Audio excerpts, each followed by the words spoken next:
Good evening, everybody. Welcome to the next game in the Strat-O-Matic uh, Demolition League. I originally had this as game 4, but I played game 4 last night, so this is actually game 5, the final game of the first day of the Demolition League. And the two teams that have yet to play a game on live stream are the Miami Marlins and the Minnesota Twins. Miami Marlins by Skip Schumacher and Rocco Baldelli's Minnesota Twins. They will go at it from Target Field in Minnesota. Ballpark effects for Target Field. Singles are 1 to 12, both left and right. Home runs are 12, and home runs for 12 are lefty 12, righty 9. All right.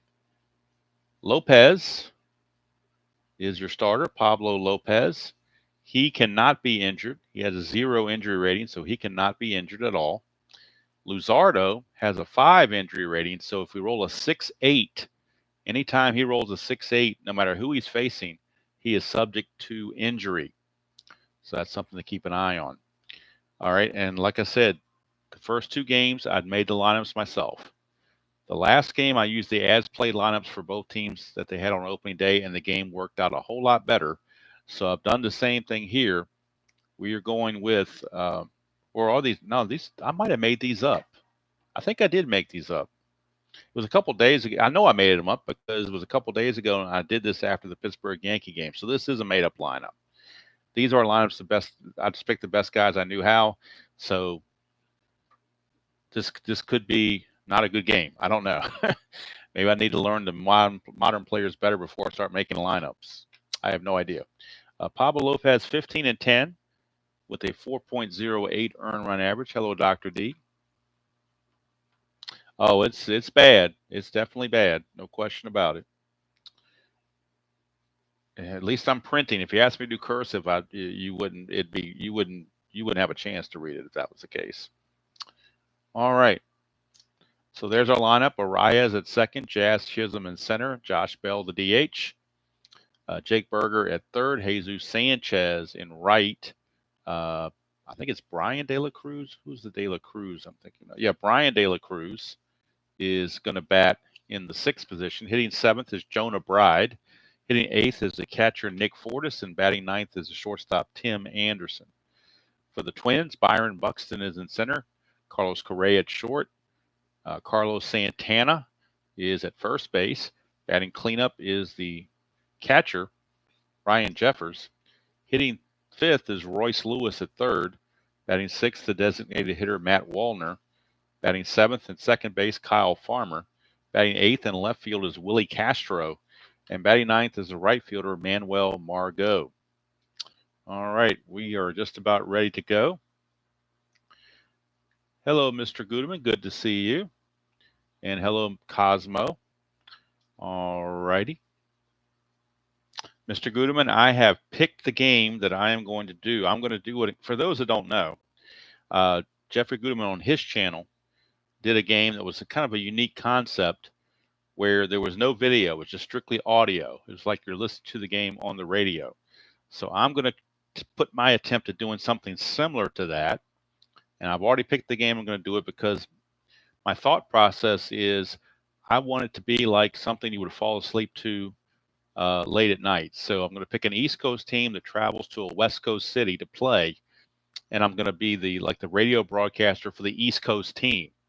So what I've picked is I'm doing a game between the Boston Red Sox and the California Angels. It'll be Louis Tiant against Nolan Ryan. I'm going to act as the Boston Red Sox announcer, announcing back to the East Coast where it's really late at night, or not really, the game doesn't start till like 10 o'clock Eastern time. And so that's what I'm going for. I'm doing some background work on that because I want to do some different things with that. So that I'm going to try to get that done. It's obviously I've got to record it. I can't do it live. So I'm going to record it and hopefully either put that out Friday night or Saturday night. I have not decided which one yet. Is Ned Martin, is he a Red Sox announcer? I'm not familiar with who the Red Sox announcers are in 76 or this year, so I don't know. I know Jerry Remy was at one time before he passed away. He was a color commentator but I don't know about any of the other people in there. There you go, Cosmo. Hey, you got to do what you got to do. Hey, I know all about that. When I first got married back in 1995, it's hard to believe this November will be 30 years. But yeah, I suffered through Ally McBeal season 1, the whole season, start to finish. And so I know any kind of pain you might be going through. That was an experience that hopefully I don't have to go through again.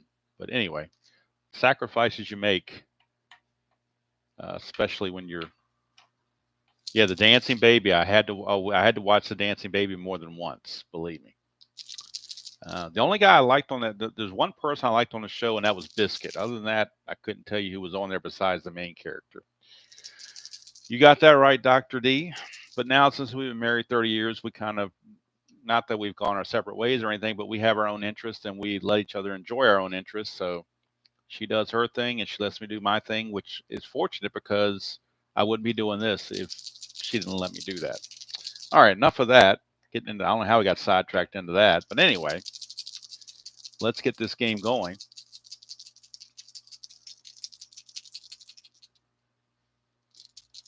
Oh, I didn't know that. He was on Ally McBeal. Downey Jr. was on there. Okay. All I knew about was the Biscuit. And, of course, Callista Flockhart or whatever her name was the main character. And they had what they called a unisex bathroom or something. I think that was supposed to be cutting edge back then. I don't know. It's how I remember that stuff is beyond me, but I guess it was so traumatizing back then. It stuck with me. I don't know. All right. Speaking of traumatizing, we're looking at the Miami Marlins, who lost 100 games last year under the tutelage of Skip Schumacher. It'll be Luis Arias leading off. He will later get traded to San Diego, but he starts the season in Miami. In fact, a lot of these guys get traded before the season even ended. So we'll see what happens. Lopez with the pitch, 111. That's a ballpark single check. It's a 1-12, and that is a 12 right on the dot. So Arias takes advantage of target field and gets himself a base hit. He will be held, but he won't go anywhere. And here comes Jazz Chisholm. He later gets traded to the Yankees. Miami ended up being like a farm team for some of the big spenders.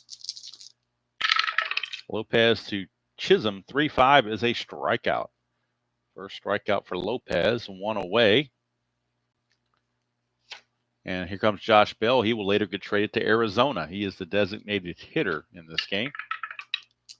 So it's pretty bad when your first 3 hitters get traded away before the season is even over. 5-9, switcher batting left. 5-9's an in-home run chance, 1-11. That's a 13. He'll have to settle with a double to center field. Double to center field. Arias was being held, so he's a 10. The center fielder Buxton's a -2, so they will hold him at third base with only 1 out. So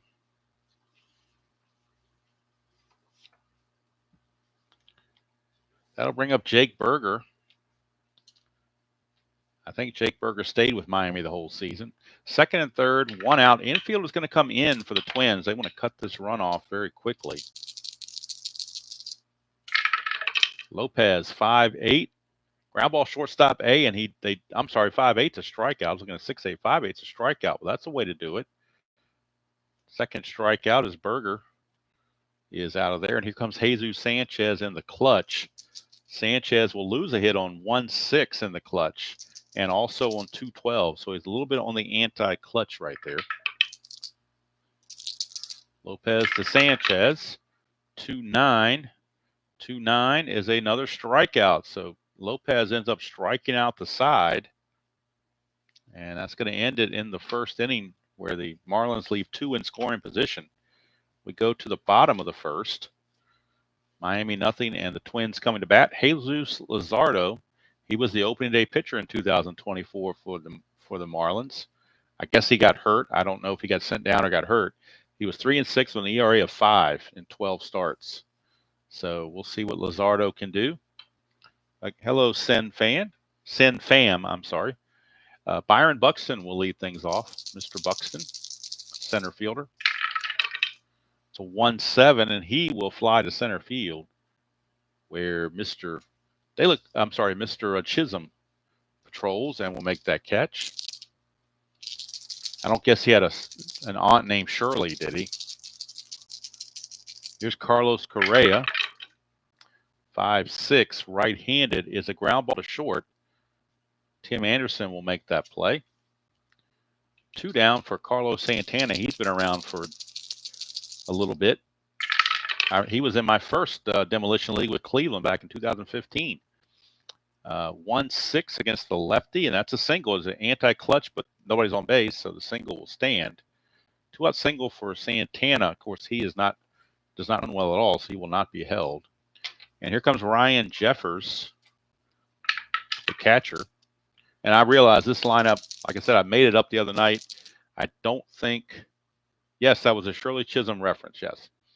I don't think this is even close to what their normal lineup is, but whatever. All right, here is the pitch to Jeffers.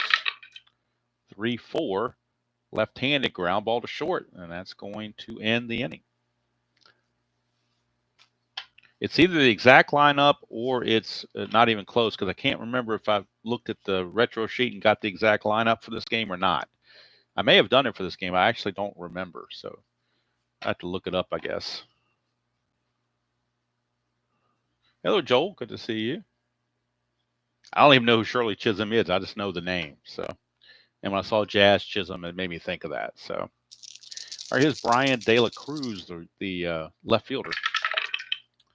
1-10 against Lopez. That's a ballpark blast. 1-9 for right-handers. That's a 3, and that is going to be gone. Look at it again. Brian De La Cruz goes deep for the Marlins. 1-10. It's a ballpark blast. Ballpark home runs are 1-9 at Target Field. That's a 3, and of course he has normal power, and it is gone. Home run, De La Cruz, solo shot, and the Marlins jump out to a 1-0 lead on the Twins. That'll bring up Jonah Bride. So I guess you could say here comes the Bride. 4-4. That's a ground ball third base X. We're looking at Lewis. He's a 3-21. 3 and a 9 should be okay, I would assume. 3 and a 9. Yep, G3 is okay.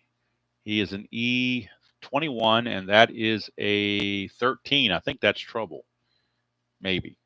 E21. Nope, 11 and 16, but not a 13. So good play for Lewis. And in real world, I think I mentioned this the other night, in real world, Lewis started the season opening day and got hurt running the bases and was out for about 2 months. I think he pulled a hammy going between second and third, because I was watching the highlights. So this might very well be the exact lineup, because I was watching the highlights of that game before I played this.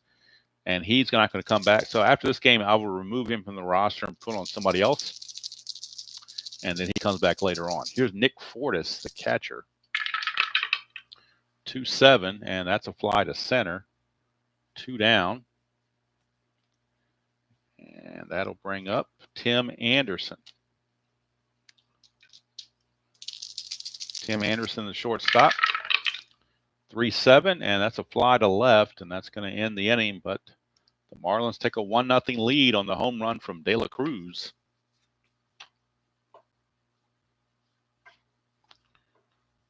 Hey, Ernest. And here comes the Bride. I was thinking that more of just like the song they play at weddings. I didn't know there was an actual TV show by that name. I was just referencing that intro song for the weddings. But anyway. All right, here is Royce Lewis. 1-8 for Lewis. That's a single to left field for Mr. Lewis. He is an E runner, 12 runner E stealer. He stole no bases. He had no attempts at all. 292 at bats. He had no steal attempts. All right, here is Matt Wallner. He is the designated hitter. 6-8, lefty on lefty. That's a ground ball first base A. It'll be a 3-6-3 double play. Bell to Anderson, back to Bell. And just like that, a literal twin killing on the Twins as they turn 2. That'll bring up Kyle Farmer. Farmer 1-9, and that's a fly to left, and that's going to end the inning. So at the end of 2, it's still 1-0 in favor of the Marlins. Maybe to the chagrin or the shock of many. Before the game started, right when I was setting everything up, I took this picture about 2 minutes before I hit the live button. Tabby was sitting right next to me. Let me turn this light off. Tabby was sitting right next to me on her this little perch thing she sits on right here. She was fascinated with my headset cable. And of course, you see the Strat-O-Matic box right behind me that contains the 1976 season. So she came in here. I was very happy about this. As soon as I got ready to start, she left. But at least she came in here, and I petted her for a little bit, and she's getting used to coming back up here now. So that's always a good thing, at least in my opinion anyway. So now we go to the top of the 3rd. And I do want to check something real quick. Check the Twins real quick here. I think I used the as-played lineups now that I think about it. Yes, I did. Okay, so these are the as-played lineups for opening day for the Twins and the Marlins. So I did not pick these. I decided to go with the as-played lineups. So if they were bad choices or whatever, blame those 2 managers, Rocco Baldelli and Skip Schumacher. Hello, Dan. Good to see you. All right. Top of the 3rd, Lopez back out. His fatigue is a 6. Luzardo is a 5. Back to the top of the order, and Luis Arias. He singled but was stranded at 3rd base in his first outing. 3-4, and that's going to be a ground ball right back to Lopez. Easy play for 1 away. And here comes Jazz Chisholm. He struck out his first chance. 4-6, and he's going to strike out again. So Jazz Chisholm out on strikes. Strikeout number 4 for Mr. Lopez. And that'll bring up the designated hitter, Josh Bell. Hello, Colin. Good to see you. 5-6, switch hitter. Ground ball to second. 3 up and 3 down. So after the home run from De La Cruz, Lopez has settled down. We go to the bottom of the 3rd, still 1-0, favor the Marlins. This is the final game of day 1 of the Demolition League. This will give each team 1 game played. Here's Willie Castro, the left fielder. 2-8 against the lefty is a pop-up to short. And that's handled by Anderson, 1 away. Manuel Margot, I know that name. He's been around for a few years. 1-6 from Margot, and he singles. So Margot not going to be held. They will pitch to Buxton now. Buxton flew to center his first chance. 4-9, right-handed. That's trouble for Luzardo. 1-13 is a double. That's a 4. It'll be a double, 2 stars. Puts runners at 2nd and 3rd with only 1 out. And now the tying runs are the tying runs at 3rd. The go-ahead runs in scoring position for Carlos Correa. And the Marlins going to play the infield in. They're going to be aggressive on defense and play the infield in. Try to cut that run off. 5-5, and that's a strikeout for Luzardo, so that certainly helps. Now that's the first strikeout for Luzardo in the game. Now they can play the infield back with 2 outs for Carlos Santana. First base is open if they choose to walk Santana, who singled his first time up, but he's only a 238 hitter real world. Jeffers 226, so they're about 6-1, half dozen of the other. But he does have quite a good offering there against lefties. So they will walk Carlos Santana intentionally and take their chances with Ryan Jeffers. 1's a wild pitch chance. A 10 is a wild pitch, and that would tie the game. But it's blocked by Fortis. Nice play. Keeps everybody where they are. Clutch situation for Jeffers. In the clutch, he loses a hit on 112. Everywhere else, and also on 3-5. So he's definitely anti-clutch. 3-10, and he's grounds it to short, and so the decision to walk Santana pays off, and the Marlins get out of the inning. So we go to the top of the fourth. Still 1-0 Miami. Pablo Lopez back out will face Berger, Sanchez, and De La Cruz. Number 4, 5, and 6 in the order. 4-5, and that's a strikeout for Lopez, his fifth. And that brings up Sanchez, rather. 4-10, left-handed. That's a ballpark single check. It's 1-12. That's an 11. That'll be a base hit for Sanchez. And he's definitely a threat to run, no question about it. But he needs a 7 to get the jump. And he got the jump with a 7. So he's a 19. 0 for Lopez. He's a -1, and the catcher, Jeffers, a +1. So no effect there. So just a 1-17. Jeffers' T rating is only a 4, so they'll take the chance and throw it down there. And he's going to be safe, barely, but he's in there. Successful stolen base for Sanchez. He's at scoring position with 1 out. And here comes De La Cruz. He homered his first time up. They will hold Sanchez on at second. 6-8 righty, 6-8 ground ball shortstop A. That'll freeze the runner. 2 down. And it's up to Jonah Bride. Jonah Bride loses a key one on a 2-7 anti-clutch and on 3-12. And on 3-2. So he's definitely anti-clutch. Lopez looking to get out of the inning. 3-8, and he does with the ground ball to second, handled by Farmer, and that's going to end the inning.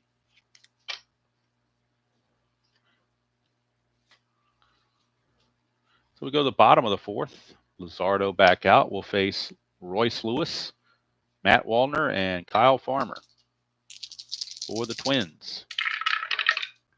2-7, and that's a base on balls. That's the first unintentional walk by Luzardo. He intentionally walked Santana, but that's the first unintentional walk. And now lefty on lefty against the DH Wallner. 1-9, and he's going to strike him out. Second strikeout for Luzardo. Brings up Kyle Farmer. 1, so 10 again is the wild pitch number. And this one's going to get by Mr. Fortis, and it will be a wild pitch. Puts the tying run in scoring position now. So base hit by Farmer. Lewis with decent speed as long as he doesn't pull a hammy going around third base. 4-8, and that's a 1-8 single, but that's an 11, so he's going to line it to third, and Berger took a bite out of that one. 2 down, and it's up to Willie Castro in the clutch. He loses 3 hits in his column 1 on the clutch.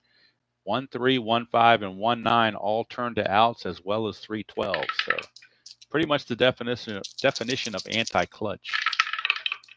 That's a 2-5 though, and he's going to strike out, so that's definitely anti-clutch, and that will end the inning. Third strikeout for Luzardo. We played 4. It's still 1-0 Marlins. Now we have a visitor that has just re-entered the scene.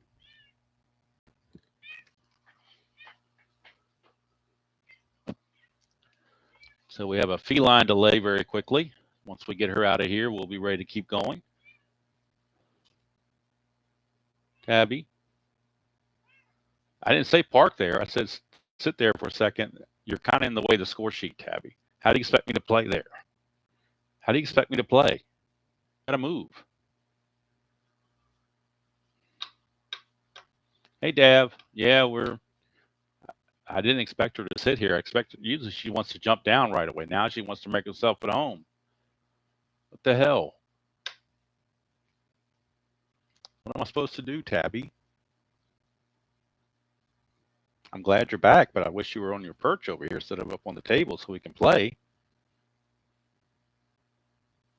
Do you really want to sit there on top of my score sheet? Is that the best place you can find to sit? can't find anywhere else. It's a huge table. You can sit way over to the right here. You'd be out of the way. I still can pet you. Well, I think we're going to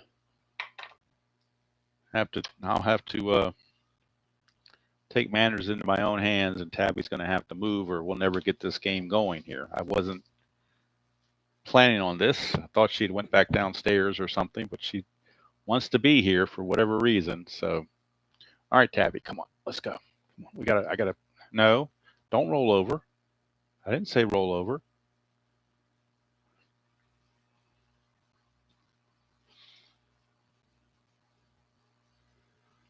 All right, come on. All right, I know. Why don't you sit on my lap while I play? Can you want to do that? You can, or you can sit on your perch here. How about that? You can sit on the perch there while we play. Thank you for letting us play. All right, so Pablo Lopez. Sorry about that. A little bit longer delay than I thought would happen with that. Top of the fifth, 1-0 Marlins. And it's Nick Fortis. That's a 4-9. 4-9 right-handed is a base hit for Fortis. He is a slow runner. He will not be held. And that'll bring up the number 9 man, Anderson. But like most people in 2024, he can't bunt. So the bunt strategy is definitely not in vogue right now. So here's Lopez to Anderson. 2-7, and he's going to strike out instead. Strikeout number 6 for Lopez. Finally, he's a B bunter, but there's already one out, so he might as well let Arias hit. Kind of past that bunt strategy by now. Well, at least Tabby's on a perch now, so maybe she'll sit there and stay there. That's the one I showed you a picture of earlier. It was right beside me. 3-11. Ground ball second base A. It's a 4-6-3 double play, and so the inability to bunt the runner over left them vulnerable to the double play, and there you go. There's modern baseball for you. We go to the bottom of the fifth, still 1-0. This is the fatigue inning for Luzardo. So, of course, he can go more than 5 if he's effective. We'll stretch him to 6. Usually on opening day, 6 is as far as I want to take, just to be realistic. There's Margot, 4-6. That's a strikeout by Luzardo, his 4th. Back to the top of the order for Buxton. He doubled his last time up. Twins looking to break through against Luzardo. 2-11. They will not on this one. Ground ball to Arias. 2 quick outs. And Luzardo looks like he's ready to carry full endurance into the 6th. It's a 5-8 right-handed. Struck him out. Strikeout number 5. So Luzardo out-dueling Lopez. The only run of the game, a De La Cruz homer. And we go to the 6th. Still 1-0. This is the fatigue inning for Lopez, but he's being capped at 6 innings anyway. Like I said, for opening day, I'm going to cap him at 6. So as we look ahead to the Twins bullpen, there's possibilities of guys that can come in. We have the following guys. Cody Funderburk, a right-hander. Jay Jackson, a right-hander. These are all the guys that are on the opening day roster. Cole Sands, a right-hander. Griffin Jacks, a right-hander. And Jorge Acala, a right-hander. I think he was not on the opening day roster. I think I had to pick him to replace somebody that wasn't on the opening day roster. And then 2 lefties, Stephen Okert and Caleb Tealbar. So those are the guys that the Twins have in their bullpen to back up Lopez. We'll see how they play it. Lopez will be facing Jazz Chisholm to start the 6th. That's a 5-7, left-handed. Struck him out. There's a dot there, but he's not tired yet. Strikeout number 7. Chisholm is gone. In fact, Chisholm's got the hat trick. He struck out all 3 times. Here's Josh Bell. 6'5", switch hitter batting left is a ground ball shortstop X. That's Correa. He's a 1 E10. And with the 1, you know he's going to get to it. We're looking at the E10. E10 and a 12 for a shortstop should be fine, you would think. E10 and a 12 is good. So easy play, or maybe not so easy, but successful play by Correa. But the way Bell runs, it probably was an easy play. He had all day to throw. And here's Jake Berger. He's over 2 with 2 strikeouts. 4-6, and he's 0 for 3 with 3 strikeouts. He joins Chaz Chisholm as having the hat tricks. So Lopez goes out in style. He's going to go 6 innings. And he's going to strike out 8, give up the 1 run on the home run. Let's see, 1, 2, 3, 4, 5 hits. He did not walk anyone. So that was part of his good outing, was not walking anybody. And then we'll figure out who they want to use in the 7th inning. It's going to be lefty, righty, righty. So probably go to a right-hander, I assume. All right, so Luzardo comes out for the 6th. Carlos Santana will lead off, followed by Jeffers and Lewis. Santana was intentionally walked his last time up. 4-9, switcher to batting right, and that's a 1-13 double. That's a 19. It'll be a leadoff single for Santana. He's now 2 for 2. He doesn't run well, they won't hold him. And of course, the next batter is a deep bunter, so there goes the bunt strategy. So Jeffers will swing away. His hit and run's only a C, so that's not good either. Let's see, 5-7 is a strikeout. So he will strike out for strikeout number 6. That brings up Royce Lewis.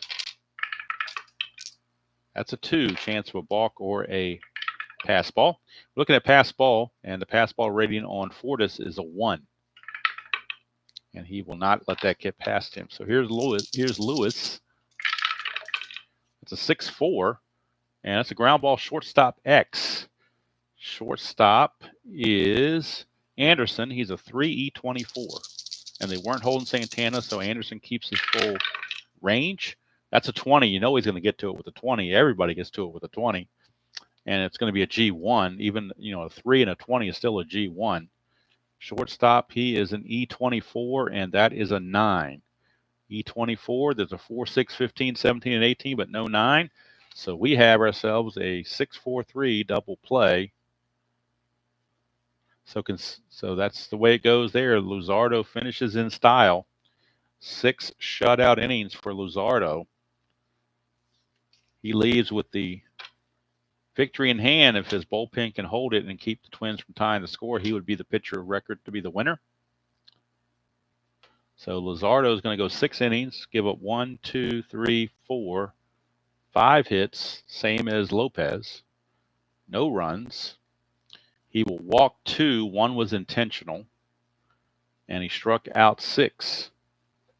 So that's the end of that. Now we got to figure out who the bullpen guy is going to be for the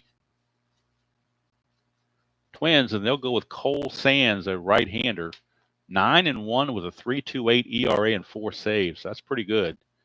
So we're going to go with Sands, and hopefully that's not a foreshadowing of circle in the sand that causes my stream to freeze up. Hopefully they're 2 different things.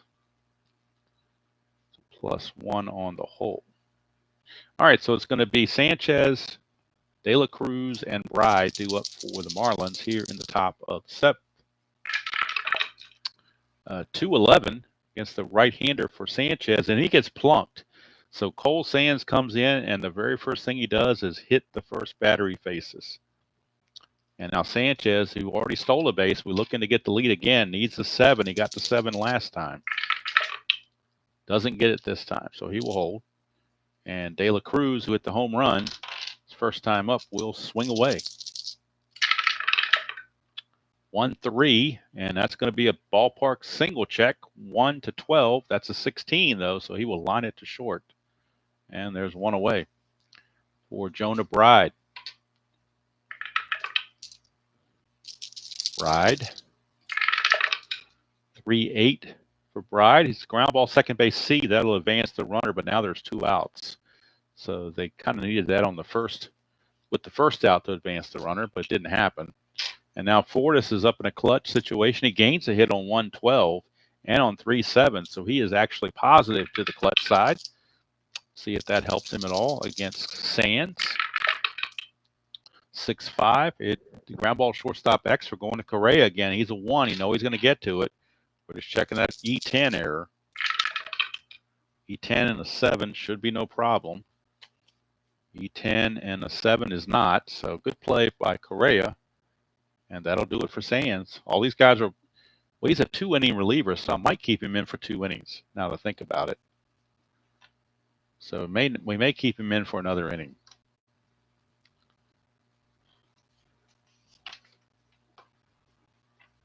No, you know what? We're going to take him out. All right. So he goes 1 inning, hits a batter, gives up nothing else.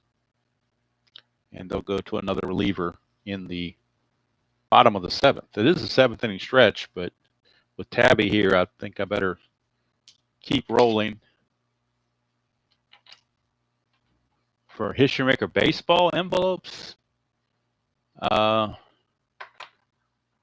real small. I got them at Walmart in the jewelry section. I don't have anything close by to reference. Let me see if I have anything. I'll show it at the end if I can remember to do it. If I get up now, it's going to my cord on my headset's going to bump into Tabby, and she's going to have a fit. So I don't want to wake a sleeping giant, so to speak.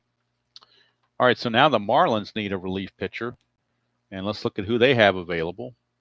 They have right-handers Bert Smith, George Soriano, Andrew Nardi, Anthony Bender, Tanner Scott, and Brian Hoeing.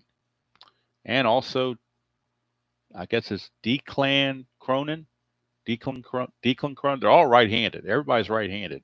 So there's no lefty-righty to play on this. So let's see who they might want to bring in. They're going to bring in Brian Hoeing.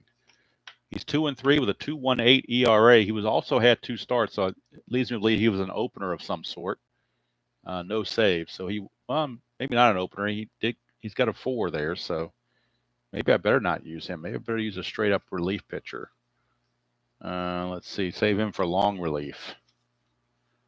We will go instead to Anthony Bender, 5-2, 4.08 ERA and a save.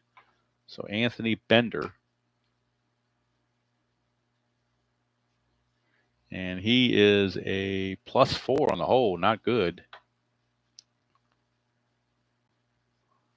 Tabby, what are you now? She's getting ready to try to stand on my Strat-O-Matic box. You don't want to do that, Tabby. All right, so Wallner, Farmer, and Castro are your batters.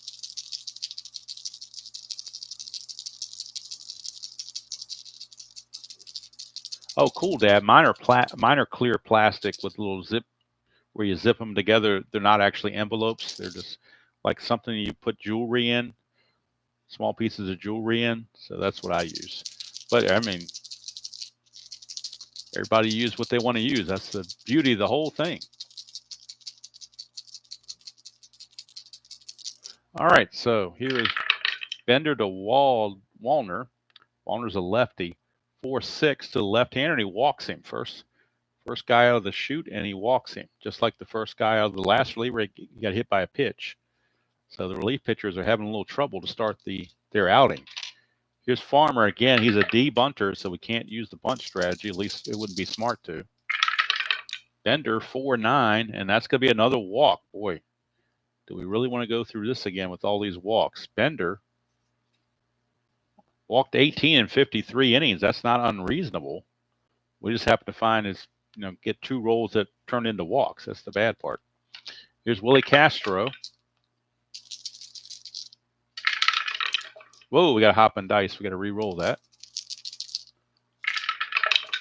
110, and that's a 1-8 triple. That's a 9, though. So it's a fly ball to right for out number 1. Boy, Castro just missed putting the Twins in the lead with a triple by 1 number. And here now is Manuel Margot. Do we pinch hit for Margot? He's a 238 hitter. And on the bench for the Twins. Now the Marlins have brought in a righty. You do have the left-hander Max Kepler. And you also have Kirilloff. But they're going to go with Kepler. And Kepler will stay in the game to play right field, where he's a better defender on top of being a better hitter. So we're going to have a pinch hitter, Max Kepler. He will pinch hit here in the 7th and take over in right field in the 8th. Max Kepler. with 2 on and 1 out. Now, Bender has faced his 3 batters, so if we wanted to counter with a lefty for the Marlins, we could do so. Now that I think of, but they don't have any lefties in the bullpen. I just went over that. That's the bad part. They got no lefties in the bullpen. They didn't give. I can't believe they didn't carry one left-hander on opening day in the bullpen. Seems very, very strange. Maybe that's why they lost 100 games. 2-5, Kepler, single 2 stars. That will tie the game. And Bender is getting beat around. He may have to leave. Kepler comes in with a clutch pinch hit. Great managing by Rocco Baldelli there to bring in that pinch hitter at the right time. Runners at the corners, 1 out. Infield is in for Byron Buxton.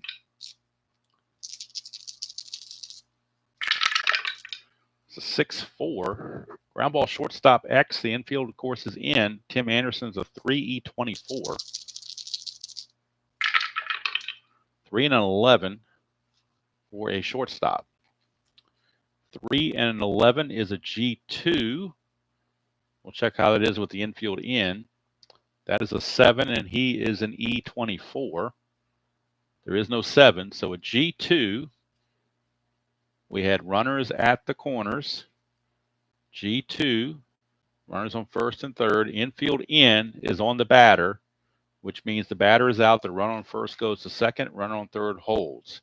So it'll be a 6-3 ground out. And not Margot, but Kepler will make it to second base. So runners at second and third now with 2 outs for Carlos Correa. And now Bender, one last chance to get out of this. Hello, Prague. Good to see you. Tabby's watching intently. 6-10, and that's a ground ball to short. Bender's going to get out of it. But he does allow the run to tie the game. It takes the win away from Luzardo, and it gets Lopez off the hook. So Bender will go 1 inning, give up a run. He walks 2, gives up the 1 hit, no strikeouts. So now it's a bullpen game for both teams as we go to the top of the 8th. And we need a new pitcher for the Twins. And let's see who's going to come in for the Twins. Who will it be? Coming up for the Marlins is Anderson, Arias, and Chisholm. A couple of lefties coming up. So they're going to go to Caleb Thielbar. I know that name, so I'm going to use him because I've heard of him before. Such a unique name. When I heard it, I recognized it. Thielbar, the left-hander, 2-4, 5.32 ERA and 3 saves. Let's see, he's a +4 on the hold, which is not good, obviously. Makes him a +5. And he'll be facing Tim Anderson, a right-hander, but then a couple of lefties right behind that, Arias and Chisholm. Hello, Canadian. Good to see you. That's a 2-7 for Anderson. That's a 1-10 single. That's a 2, so Tim Anderson. Devil Die comes up low, so he makes it on there. He's got a chance to get the lead with that +5 hold rating. It's very tempting. He will get picked off on a 9 or 10, but they'll take that chance. Needs a 4, 5, 6, 7, or 8. That's a 5. He gets the lead. He will go. 15, being held 13. +5's an 18. 1-18, he'll be safe. And he's in there. Stolen base for Tim Anderson. So now he's at second base as the go-ahead run. And now here's Arias. He's actually a decent bunter, but he's already in scoring position, so there's no need to bunt now. Just have him swing away. 4-10, and that's a ballpark single check. 1-12, that's a 6. That's a base hit. For Arias, it's only 1 star, so now runners are on the corners with 2 outs, and now a righty is loosening the bullpen for the Twins to try to back up Thielbar, is having problems. And it will be Griffin Jacks, a right-hander, loosening in the bullpen. He would be coming in next. Thielbar's last batter is going to be Chisholm. The infield is in with nobody out and runners at the corners. The infield is in. Thielbar to Chisholm, lefty on lefty. 5-2. Fly ball right field B. That'll be a sacrifice fly. So Chisholm does the job, drives home the run. That will be it for Mr. Tealbar. He is out of there. Goodbye, Mr. Tealbar. Chisholm, the RBI sacrifice fly. So can't close the book on Tealbar just yet because he is responsible for Arias, but we can say he went a third of an inning and gave up 2 hits and nothing else. But that 1 run, possibly 2 runs. I'm going to write 1 in here now. I'll move to 2 if it changes. But now Griffin Jacks, a right-hander, is the one for the Twins to try to keep it from getting any worse. Griffin Jacks, 5-5, 2.03 ERA and 10 saves. So Griffin Jacks. I did watch the highlights from their opening day game last year. He got the save against the Royals on opening day, so I did remember him. So I had him in mind. So here's Josh Bell, and Jacks is a -4 hold, which helps. That's going to be a -3 altogether. So Arias, I don't know if he'll be thinking about running or not. No, he's not thinking about running. All right, here's Josh Bell. That's a 6-4 to the left-hander. That's a fly ball center field X. Fly ball center field X, and that is Mr. Buxton. He's a 2E1. 2 and a 20, he'll get to that. E1, and I know the 9's not a problem. On the E1, I think you have to have a 17 or 18 to have an error as a center fielder. Let's see. E1, you got to have a 17. That's a 9. So it's easy play for Buxton. 2 down for Jake Berger. Mr. Berger. Burgermeister. 6-8, and that's a strikeout. So Jacks comes in and does his job solid and holds the Marlins to 1 run, keeps his team in the game. We go to the bottom of the 8th. It's 2-1 Miami. Jacks very well could come out for the next outing. To pitch the 9th, we'll have to wait and see. Right now, the Marlins need a pitcher. It's got to be a right-handed pitcher because that's all they have on their roster. So let's see who they're going to go to here. Boy. Oh, they do have a lefty. I forgot. Tanner Scott's left-handed. I was thinking he was right-handed. Actually, Tanner Scott and Nardi are both left-handed. What was I misreading? I wasn't paying attention. Both those guys are left-handed. Okay, so they got 4 righties and 2 lefties in the bullpen. But really, you got switch right, so they're going to stick with a righty. And they will go with, boy, do they have anybody? They're going to go to this guy. I don't know how to pronounce his first name. Declan. I know Cronin because the guy from Mario Speedwagon's name is Cronin. Kevin Cronin, the lead singer from Mario Speedwagon. So I know that, but I'm not sure how to pronounce the first name. So we're just going to go with Cronin and not worry about the first name. He's a +3, which makes him a +3. All right, so Cronin will be facing Santana, Jeffers, and Lewis. So we got kind of an Mario Speedwagon versus Santana battle of the bands here.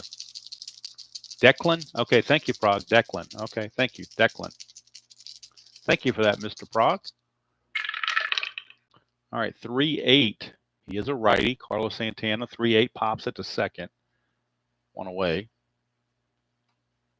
And actually, left-hander Scott is their closer. He led the team in saves, at least on the active roster right now. So Tanner Scott would be coming in the 9th to try to save it if they keep the lead. Here's Jeffers, 1-8. He's going to strike out. 2 away for Royce Lewis. 4-3. That's a fly ball right field X. We are looking at Sanchez, a 3E6. 3 and 13, he'll get to that. The E6 and the 9. E6 and a 9, no problem. 3 up and 3 down for Cronin. Made quick work of the Twins with a strikeout, and that's going to be it for him because they will turn to Tanner Scott in the 9th as their closer.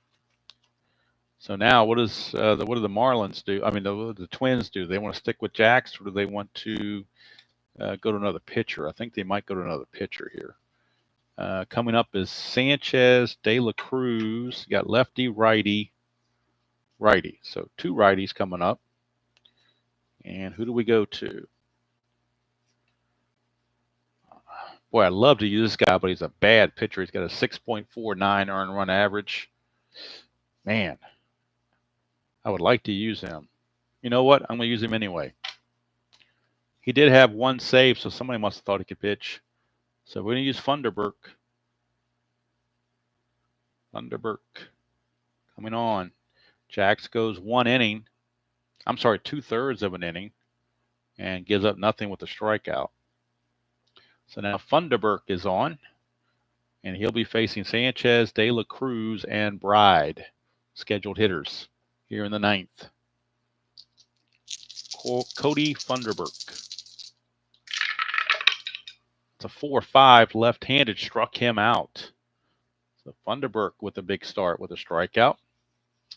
He's a +2 holds. That makes him a +3 if it gets to that. All right. Kepler, of course, is in right field because he pinch hit the previous inning for Margot. So when he gets down to the 9th inning, it would be Kepler. Or the bottom of the 8th, I should say. It should be Kepler. It's De La Cruz, 6'9". That's an in-home run chance, 1-18. That's not good. That's a 12. And De La Cruz has normal power. De La Cruz just hit his 2nd home run of the game. He had 21 real world in the season. He hits his 2nd one today against Funderburk. Look at it again, 6'9". That's an in-home run chance, and that is gone. And my sheet keeps slipping away on me. Home run for De La Cruz, his 2nd of the game. It is now a 3-1 Marlins lead. Might be a win, too. You never know. Here's Jonah Bride.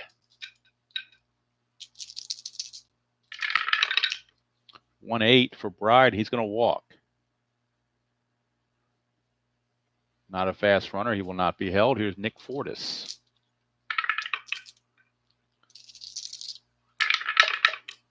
4-12, and that's a ballpark blast. 1-9, but that's a 19, so it's a deep fly to left. So Funderburk got away with one there. And now here's Tim Anderson. 2 outs and a runner at first for Mr. Anderson. 1 for 3 with a single. 6-4. That's a ground ball third base X. We're looking at Lewis. He's a 3E21. 3-12 should be okay, I would think. 3-12. Let's get the right chart here. 3-12 is a G2 third base. Oh, that's a 5. We got a not so rare play. G2 not so rare play.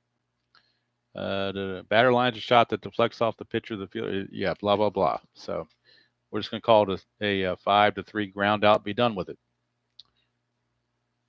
So the makes it a 3-1 ball game as we go to the bottom of the 9th.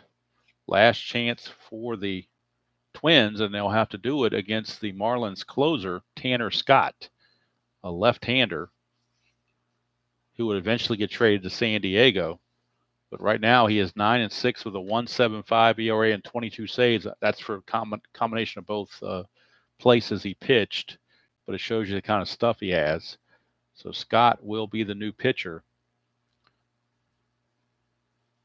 in a 3-1 ball game. Wallner is the scheduled hitter, but he's left-handed as the DH, so we're going to look at other people potentially. Christian Vasquez, but the other 2 are left-handed, Kirilloff and Julian. They don't hit very well. Vasquez is the backup catcher. Let's see what Wallner's 259. Only hit against lefties 17% of the time, though. So they're going to pinch hit for Wallner with Vasquez. They want a righty in the lineup. So Vasquez, Christian Vasquez, I think he used to pitch for Boston back a couple of years ago. I kind of remember that name. He will pinch hit in the 9th against Tanner Scott. So Vasquez it is, pinch hitting for Wallner. 3-1 Marlins. 3-2 against the lefty is a ballpark blast. It's 1-9, and that's a 6. So again, once again, unbelievable that Mr. Rocco Baldelli makes a brilliant managing move for the Twins with a pinch hit home run. Both pinch hitters get hits. This one gets a home run to cut the lead to 3-2. As he rudely treats Tanner Scott. All right, here's Kyle Farmer. Lead is cut to 3-2. 2-10, and that's a single for Kyle Farmer. He doesn't run well. Let's see if we got him on the bench that can run better. The only guys they have left on the bench are Julian and Kirilloff. And they don't, well, with Julian, you'd have to hold him on. So they're going to pinch run Julian for Farmer, because that will at least force the Marlins to hold him on and open up a hole at first base. So Julian will pinch run. I guess it's Julian something or other. Pinch run in the 9th, and if they happen to tie it, he can stay in the game and play second base. So Julian will be the pinch runner, and he can actually get the lead with a 4. So he's going to try to get the lead with a 4.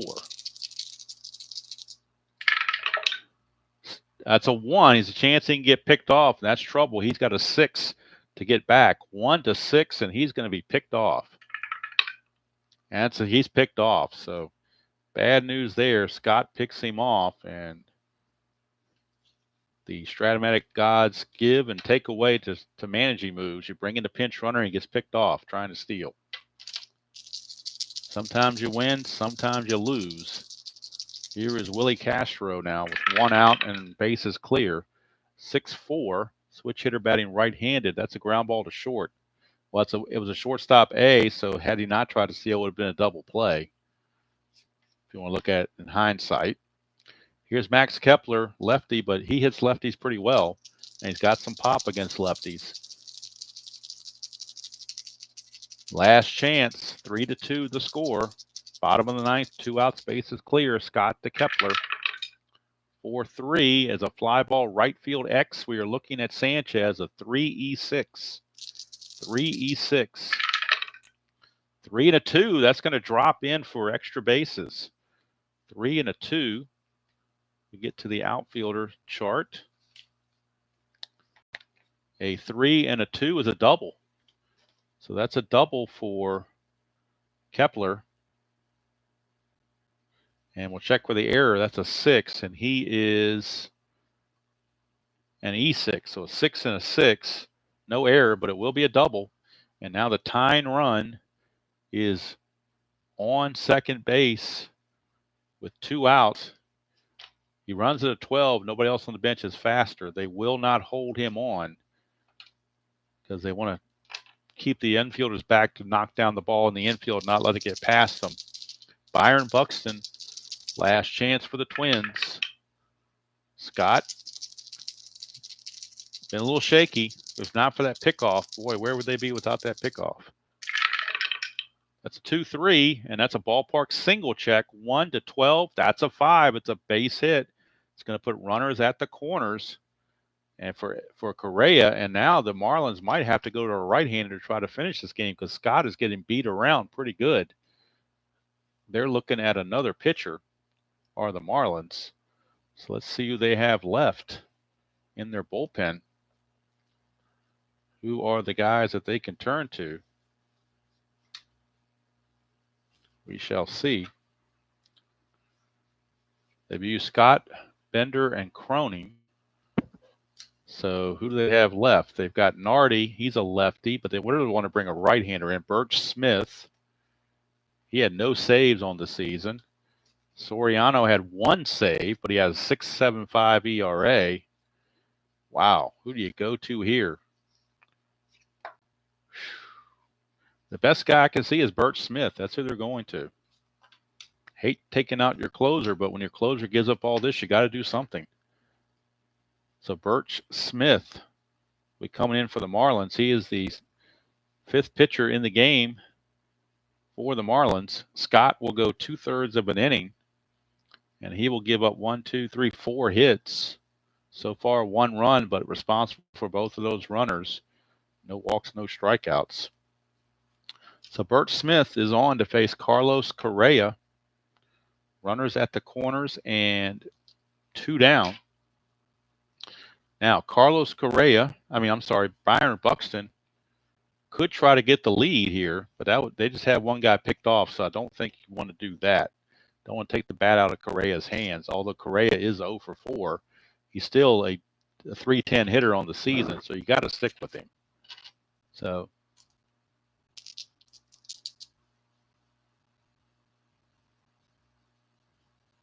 oh, my choice for the demo league? Sure, Midlife. Let me finish the game, and then I will address that for you. All right, so Carlos Correa against Birch Smith. Runners on the corners, 2 outs, bottom of the ninth, 3-2 ball game. This right here is the closest game I've had in the Demolition League. See if it goes extras. 5-8. Right-hander. That's a single to center field. We got a tie game. Single to center field is a tie game. It's a blown save for Scott. Buxton was being held. He's a 17, was being held, makes him a 16. 2 outs makes him an 18. The single went to center, and that's Chisholm. He's a 0. So 1-18, and of course they have to throw through. And he's in there. So, and going to second on the play is Correa, but that's irrelevant because his run doesn't mean anything. It's all in Byron Buxton. So Correa scores to tie the game, and yes, if this game goes to extra innings, there will be ghost runners. It'll be my first delve into ghost runners if we get that. I think ghost runners are stupid, but if I'm playing the 24 season, I'm going to play the 24 rules. So I'll see for myself how I like it or don't like it. So with the fact that Correa stole the base, that means they can intentionally walk Carlos Santana, or not stole the base, but went to second on the throw. That means they can intentionally walk Santana again. However, now the bases are loaded, so there's nowhere to put Jeffers. But the strategy worked for them back in the 3rd inning, and it does put a righty-on-righty matchup. So Bert Smith trying to pitch out of this. 1-3, and it's a fly ball to right field to end the inning. The strategy pays off. We are going to extra innings.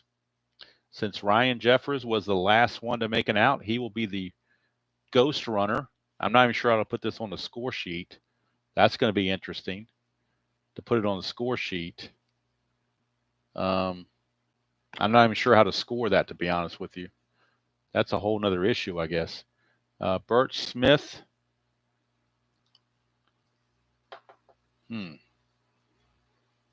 Bert Smith is going to go 2/3 of an inning, or is it one? He's going to go 1/3 of an inning. Is Bert Smith, and he's going to give up a hit and a walk. Both runs are charged to Tanner Scott, and we are going to the 10th inning. Free baseball here in the Demolition League. All right, so let's look at the Marlins. Their last guy to make an out was Tim Anderson, so he would technically be the ghost runner for the Marlins. So he would be at second base, but I'm still not sure how to put it on my score sheet. That's something I'm going to have to try to figure out. Let's see. Funderburk is done. They're not going to let him pitch anymore. He went 1 inning, gave up a run and a hit and a walk and a strikeout. So Twins will need another pitcher, and they will go to, they don't have much, I can tell you that. Coming up for them is, they got lefties coming up. They're going with the left-hander Steven Okert. He is their other left-handed pitcher. So he is in the game to start the top of the 10th, facing Arias, Chisholm, and Bell, with Tim Anderson at second base. So like I said, I'm not sure how to portray that. I think I'll move these guys over here and put the ghost runner here so you can see who's running. Tim Anderson runs at a 12. So that's what we got. Tim Anderson is your ghost runner. Like I said, this is a brand new thing for me, so I'm just going to have to deal with it. All right, here is Arias now. Now, Arias actually can bunt. He's a B bunter. We can bunt him to third. That would force the infield in. But Arias is such a good hitter, you hate to take the bat out of his hands. He's a good hitter. He's 314 hitter, so I'm not bunting with the guy that hits 314. I'm going to let him swing away. So Okert will now face Arias. It's a 4-5 lefty on lefty matchup. That's a strikeout. That's one way to help get past the ghost runner, to strike out the guy. Here's Jazz Chisholm.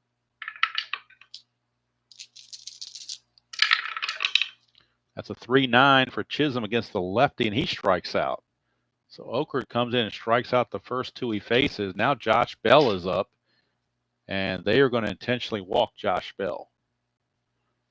They don't want to deal with Josh Bell. They will take their chances with Jake Berger. First and second, 2 outs, and Jake Berger steps to the plate. 410 right-handed is a ground ball third base X. That is Royce Lewis. He's a 3E21. Must make this play. 3 and a 14, I believe he will at least get to it. Whether he makes an error or not is a different story. 3 and a 14 is a G2, which is good enough. That's a 9, and he is an E21, third baseman. There is no 9. There's a 6 and 11, but no 9.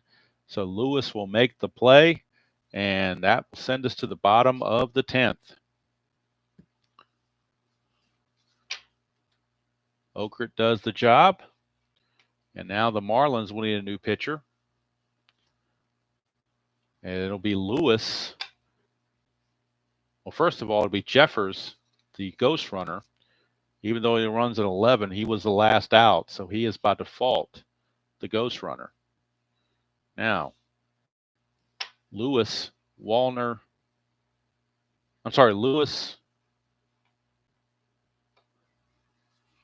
Vasquez, because Vasquez pinch hit for Wallner as the DH. So it's Lewis, Vasquez, and Julian, a lefty, who came into place. He's at second base in the 10th. Forgot to write that in. So we got a righty, and a lefty due up for the Twins. And so who do the Marlins go to? Well, they're going to go to this guy, Brian Hoeing. I guess it's pronounced Hoeing. He was 2-3 with a 2.18 ERA and no saves. But Hoeing is the 6th pitcher used by the Marlins. And with Jeffers on second base, nobody out. Royce Lewis, the batter, but Lewis cannot bunt. He's a D-bunter, so we're not going to have to use that. Yeah, Tabby is sitting right here on a perch, but I don't think she's interested in running. But she is interested in my microphone cord. She keeps swatting at it and trying to bite at it. So hopefully she won't cause any damage. Right now, she's just staring up at the computer screen. She's kind of fascinated by that.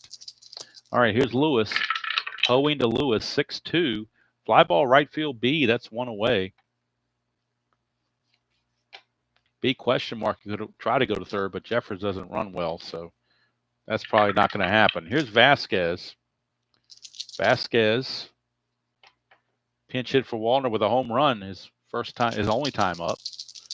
Now, do they walk? First base is open, so they could walk Vasquez. Although Vasquez is not really that good of a hitter, so they're going to go ahead and pitch to him.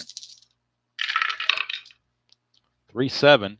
1-14 is a single. He does get a base hit, and that will put Jeffers at third base. So runners are at the corners with 1 out for, and I don't even know how you pronounce that, Eduard Julian, something or other, Julian. I'm just going to go with Julian. How about that? Obviously, the infield has to be in. They have no choice. Infield is in. Runners on the corners and 1 out. 4-7, and that's a strikeout by Hoeing. A huge strikeout for Hoeing. Now 2 outs, and they got a chance to get out of it by getting Willie Castro. Runners at the corners, 2 outs, infield back to normal.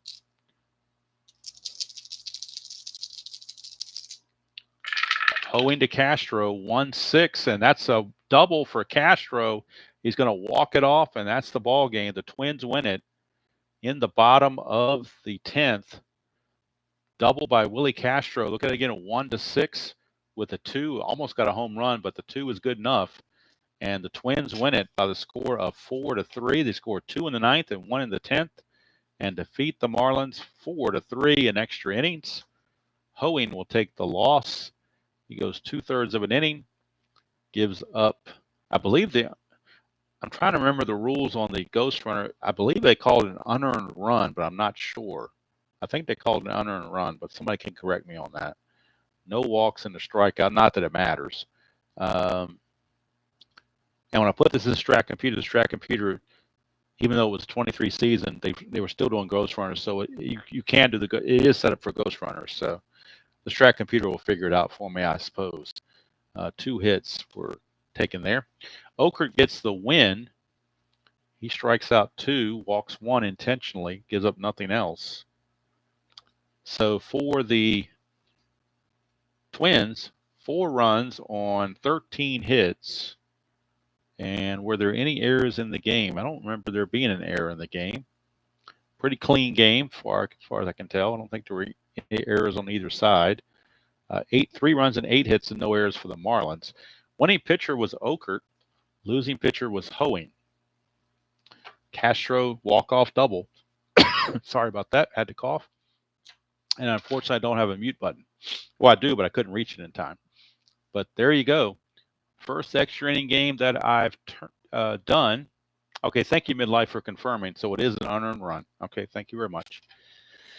It doesn't help the Marlins any. They still took the loss, whether it's earned or not. So after having 2 somewhat, or actually, was it 2? The first 3 games were really not that great in Strat-O-Matic. They weren't what in this 24 replay demolition league. But the last 2 games have been really, really good. So it's renewed my faith in the 24 season. So this one here played out just like any other game, except for the fact that nobody could bunt. That's the big thing that took it off of there, is that they couldn't bunt. But other than that, it was a really exciting game. Went down to the wire. Obviously went down to extra innings. Twins had to get 2 runs against the closer in the 9th to send it to extra innings, and they used the momentum to win the game. How about that? Plus we had a Tabby sighting. So doesn't get much better than that for Strat-O-Matic, in my world at least anyway. Let's see. Tabby, of course, is still here. So as we look ahead to tomorrow morning, if I can find my sheet, I don't know what I did with it. Had it a second ago. I'm always putting stuff down somewhere and then not remembering where I put it. That's oh, here it is. It was just covered up. Here we go. So that's the Demolition League. Tomorrow morning, 1987, we're back at it. I was going to just play 1 game on May 16th, but this game looked too good to pass up and not play on a live stream. So tomorrow morning, it'll be the Boston Red Sox taking on the Minnesota Twins. It'll be Roger Clemens against Bert Blyleven. So that'll be the matchup there. It'll be game 238 from the Metrodome.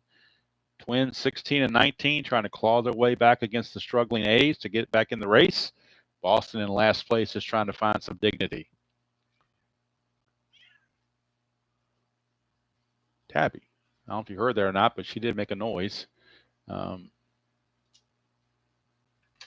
Tabby, are you done yet? Or what do you want now? Well, now the game's over, Tabby, so you can't really hurt anything, I don't think. Could be wrong, but I don't think you could hurt anything. Tabby. Come here, Tabby. Come here. Come here. Shh. Come here. Come here. You are making a lot of noise, I will say that. Oh, now you want to sit? Let me move this out of your way. I'll move it out of your way. You can sit here. No, you're done? Okay. She's done. And I guess it's almost like 10:40 or something like that. So I'm probably done too. Even though I'm retired, I still kind of keep the same sleep schedule. So I usually try to wrap things up upstairs before 11 o'clock so I can unwind a little bit before I go to bed about 11:30. Still get up around between 6:30 and 7 in the morning. Drink my coffee and then get ready for a Strat game about 8:30 or 9 o'clock. Kind of how I've been doing lately. All right, so hope you enjoyed that presentation of Strat-O-Matic Demolition League, Miami Marlins, and the Minnesota Twins, easily the best game of the 5, and save the best one for last, not knowing this would be the best game. But hey, there you go. And again, the 2 best games I've had have been as played lineups. So maybe I need to stay away from making my own lineups and just go with the as played as best I can, or the most used lineups. But part of the fun of the Demolition League is making your own lineups. I just have to learn the players and try to figure out the best and optimize the lineups for each of these teams. Uh, because I just want to do it for opening day, but going forward, starting with second game, I want to start making my own lineups and whatnot, and own pitching rotations and stuff like that. So that's what I tend to do. I just got to learn the players some more. That's all. That's the biggest thing. All right, so it is Tuesday night, right? I think it's Tuesday. Yeah. When you're retired, I tell you what, you lose track of days, but I think it's Tuesday if I'm not mistaken. So happy Tuesday night to everybody. Tabby says, have a pleasant evening. She's sorry she interrupted the game briefly, but well, maybe she's not sorry about it. I don't know. All right, so that's it for here for the Strat-O-Matic Demolition League. All teams have 1 game played now. So 1 game played, 35 games apiece to go. And we'll try to finish this before the end of February next year when the new Strat season comes out. And again, the 1987 American League replay tomorrow morning, Boston and Minnesota from May 16th. Roger Clemens against Bert Behome Bly-Levin. So let's go from here. Hope you all have a wonderful evening wherever you are. Hope the weather is good. Hope the Strat is good.